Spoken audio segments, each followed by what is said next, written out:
rated SPG. Striktong patnubay at gabay ng magulang ang kailangan. Maaaring may masiselang tema, lengguwahe, karahasan, sexual, horror o droga na hindi angkop sa mga...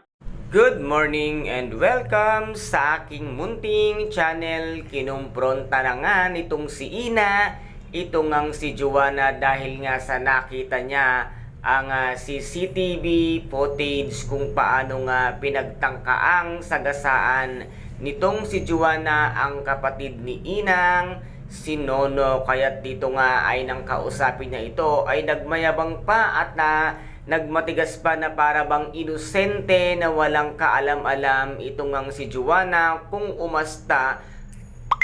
At dito naman nga ay inamin na nga rin ng tuluyan nga nitong si Joanna ang kanyang ginawang pinagtangkaan niyang sagasaan itong ang kapatid ni Inang. Ngunit nasabi nga nitong si Joanna na wala daw preba. Sinabi na nga ni Ina, Joanna, na nakita sa CCTV footage, hindi ka rin batanga at engot.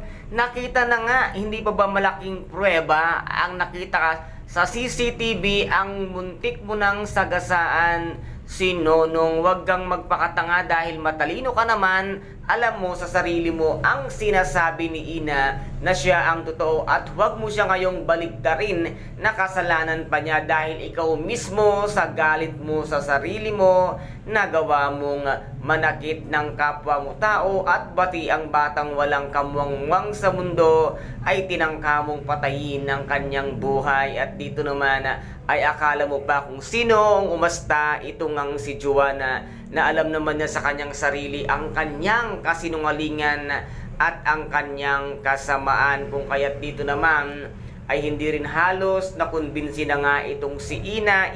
Minsan ang kabaitan ay hindi pwedeng sobra-sobra ang bait mo dahil minsan kailangan mo ring ipakita sa mga tao na kaya mong lumaban at kaya mong ipagtanggol ang sarili mo na hindi na lamang puro kabaitan ang pinakikita mo. At dito nga ay kinausap pa nitong ang si Joanna ang mga kasambahay at ito nga nagbabantay nga sa CCTV footage ay pinagsabihan pa niya na huwag daw makakarating kay Lola Aurea ang kanyang ginawang pagtangkang pagsagasa kay Nono dahil daw kung hindi ay mananagot silang lahat. Kung kaya't dito naman pati na nga ang mga katulong ay nagkakasagutan na dahil nga masasabi ng isa na kinakailangan daw malaman ni Lola Aurea ang ginawa nitong ang si Joanna. Ano kaya ngayon ang gagawin ni Ina? Sasabihin niya kaya kay Lola Aurea ang katotohanan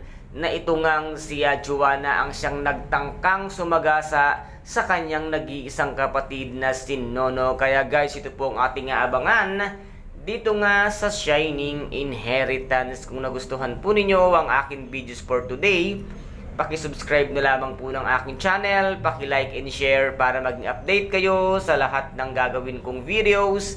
Maraming salamat po. Ingat, God bless and bye-bye!